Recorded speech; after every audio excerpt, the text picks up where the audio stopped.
Yeah. Anything in there? Looks pretty clean from here. Everything is supposed to go into that bucket.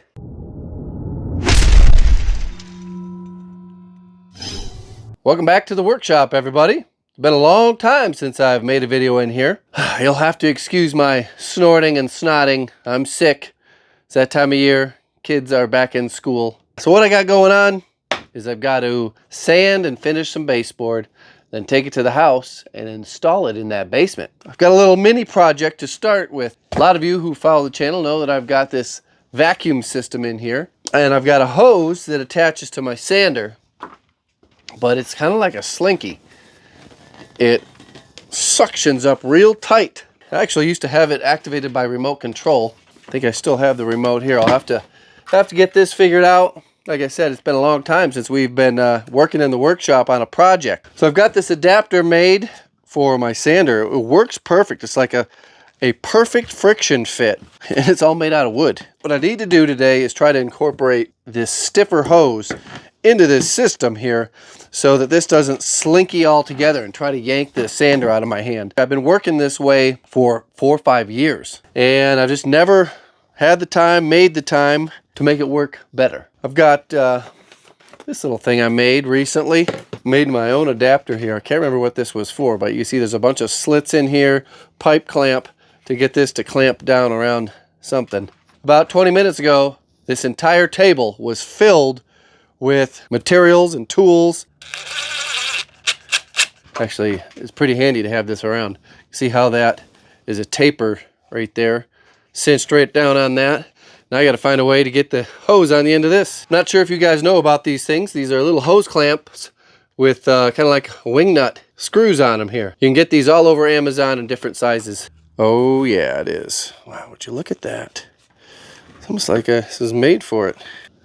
Alrighty, so this can now hang up there, and we still got one more puzzle to solve.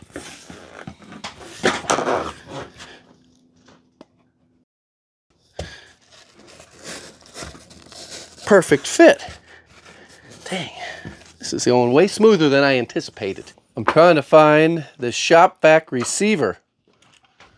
What in the hell is that? Here's a receiver for this remote control. The only problem is they don't last forever. This has lasted 5 or 6 years. I'll put a link in the description in case you're interested. This gets plugged into the wall. My shop vac gets plugged into here, and now I have a remote control shop vac. Channel 2. So here is the setup. Got a Homer bucket. What is this? Dust Devil. A lot of dust under here. Couple rigged up gate valves. This one here goes to the table saw. Obviously, just stopped using that. It's time to clean that up. This one here goes to the sander. This one here goes to the miter saw. That's a 60 horsepower Craftsman that sucks it all. I haven't even opened this. I don't know, it's been years since I've opened it. Let's open it right now, see if there's anything in there. Happy holidays, everybody. Wanted to jump in real quick and let you guys know that are in the home services industry that Jobber is doing a holiday giveaway. You can win their annual Grow program with the marketing add-on. I'll put details in the description on how to enter. All you got to do is sign up for their 2-week free trial, and that's it. Yeah. Anything in there? Looks pretty clean from here. Everything is supposed to go into that bucket. So that's it. All the dust goes into the bucket. So this room here is 20 feet by 20 feet, and that room through that door is 10 feet by 20 feet. And as you can tell, there's a lot of stuff in here. I took a lot of things out of there, but I still don't have the full 20 feet. So it's going to be interesting to see how I get all this finished. I may have to cut these down into the rough dimensions of where they go in the house to fit them in that room so I can spray them. Starting out with 120, probably won't go to the 220, but if I burn up my last 120, I'll go to the 220. So I'm going to speed this sanding process up real fast. I'm sure you don't want to watch me sand my wood.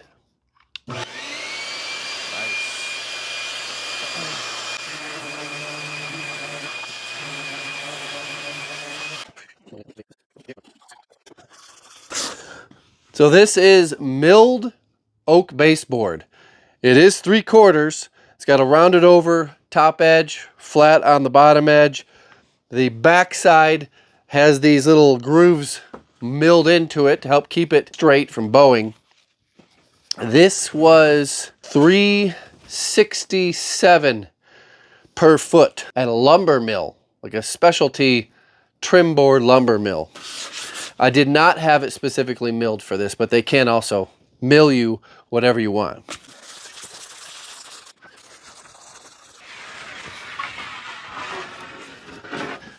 This room here, there's a workbench right behind you that takes up maybe 4 feet. So it's not really set up for 14-footers, but I think I'll make it work. So I'm going to get these last 3 finished up, just like I did that first one, and meet you back in that room, and we're going to take a look at my spray equipment. I haven't used it or cleaned it since the last time I used it. You probably remember better than I do. When was the last time I sprayed lacquer? Extra juicy. Just wanted to point something out to you guys that you may find on the end of your boards. Well, I did sand it, but you can tell right here, the milling gets extra aggressive right here. There you go. You can get a better idea what that is. That's called milling snipe. Pretty normal when getting stuff from a small lumber mill. All the ends are going to get cut off anyways. So just wanted to bring that to your attention. You may run into it. Don't be alarmed. You're not getting ripped off. That's just pretty common. So earlier I showed you my little remote control plugs that I have around the workshop and said that one went bad. Curiosity got the best of me. I pulled it apart and realized that it was cracked. I could see a little crack on the housing, and the circuit board is completely smashed. We're going to attempt to solder in this broken circuit board. There's only like 2 or 3 connections that show a crack in it. So stay tuned. Will I be able to get this to work again? I want to just go at it right now with my soldering gun, but I've got to spray this stuff so it can cure overnight so I can put it in tomorrow. But if you're interested in a little repair like this, this is something I would normally try to put on my other YouTube channel called Too Much Handyman. We're going to stick it here at the end. If you like it, let me know in the comments. I've made a ton of videos in this room.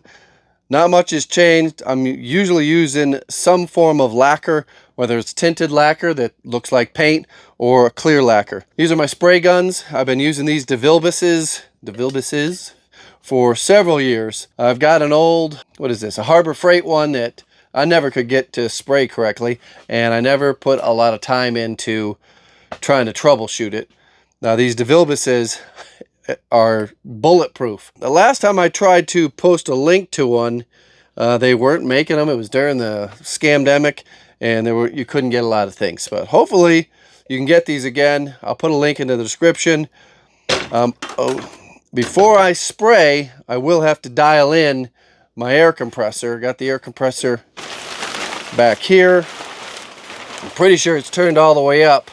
I usually turn the output of the tank down to 40 psi, and then on the actual spray gun, you can change your pressure even more, fine tune that pressure on the gun. So what I got now is just some lacquer in here, lacquer thinner rather, and that's it. This stuff lasts a long time. Get a nice stream. Don't want to dilute it down too much because there's a certain point where your viscosity gets too thin and you can't thin it anymore. I always filter.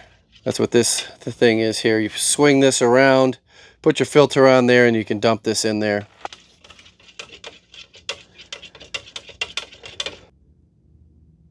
I'm going to mix it thinner than this.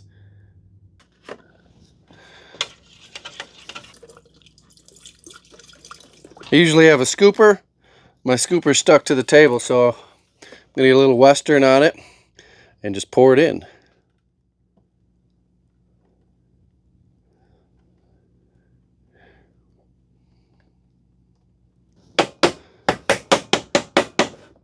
First pass is on the back. You don't usually see this in any kind of production building. They usually just nail it up there and spray it on the wall. You ever hear those stories of the houses blowing up? There's my respirator. I think I have the right pods in, because the last time I used this is when I was scraping asbestos floor tiles, and I think I put in the good stuff. I will instantly be able to tell if these are the right filter pods because I'll be able to smell the lacquer. If I can smell the lacquer, that means I'm burning brain cells. Don't want to do that. A little on the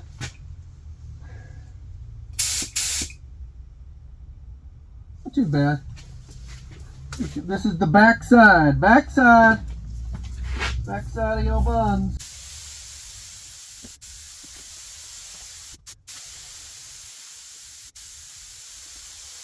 To be honest, that came out a little on the heavy side, but it's the back. The good news is I smell no lacquer. I've got the temperature about 71 degrees in here.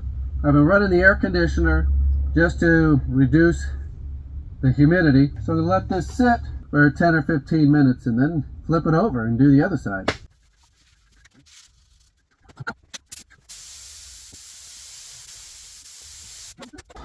Looks amazing. The first coat raises the grain, gets sanded. Other coats don't need to be sanded. Be back in about 5 minutes.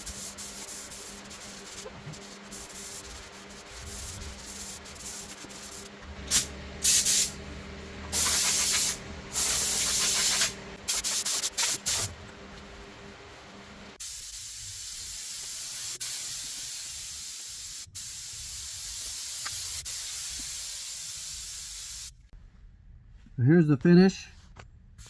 Tempted to put one more coat on. I normally would put one more coat on, but this one looks really good. No real reason to put a second coat on, or a third coat. So the first coat, raised the grain, sanded it. This is the second coat. Put it on a little on the heavy side, but it flattens out so well. So this is going to get moved to the other room, and I'll bring in the next two, and I'll handle those off camera. So all the boards are lacquered and ready to be installed. Probably going to bring over some ram board or cardboard. I'll cut these right on the floor in the basement. See you there!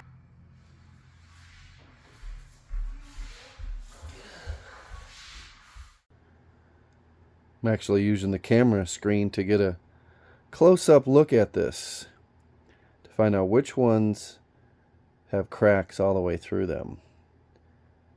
I think I'm seeing more than I anticipated. We'll go one by one. Some may have a scratch on it, but I can see 1, 2, 3 cracks that I'm going to try to scrape this coating off of and just put a little bit of dab of solder over the crack. Let's see if it works. I need a magnifying glass. There's one right there. That one. Need to get one of those things. Magnifying glasses.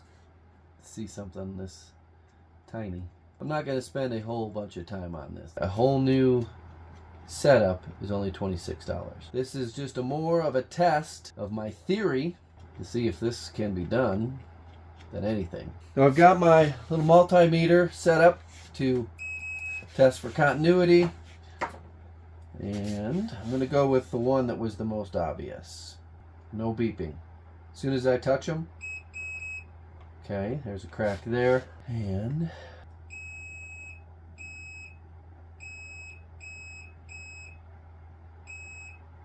okay. Alright, guess there wasn't a crack there. Alright, that's good. Alright, got this other spot here. Interesting. There might be only one spot that I gotta fix. This is my soldering iron setup. Dial it up. I'll probably start there. I've got an extra pointy tip on there. I don't burn myself. To try to just put a tiny little dab of solder over that one crack. I don't think I can get this lucky. Things don't go this well, where you've only, you got a smashed piece of circuit board and you only have one crack. It's got to be something more broken than this. But we're going to do that one and then plug it in and test it. This here is the actual button. As you can turn this on and off with the button, or you can turn it on and off with the remote control. Just going to give this another look over here. There's a lot of cracks here. Right there is where I'm thinking the crack is that's making this whole thing not work.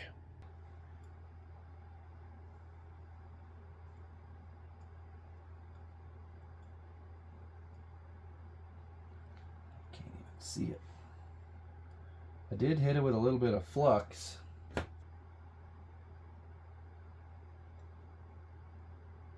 think that's it. Not gonna mess with it too much. Check for continuity again and see if we got continuity on both sides of this spot here. Okay, here goes. Plug it in, see if it works. I'm gonna plug this in. Last time I plugged it in, nothing happened. No lights came on, no clicks, no nothing. Okay, no nothing. I'm pretty sure this light should turn on. I'm gonna have to take a closer look at things. Well, I've looked this thing all over and I can't figure it out. I got all the cracks soldered over, but it must have some other damage in there. You win some, you lose some.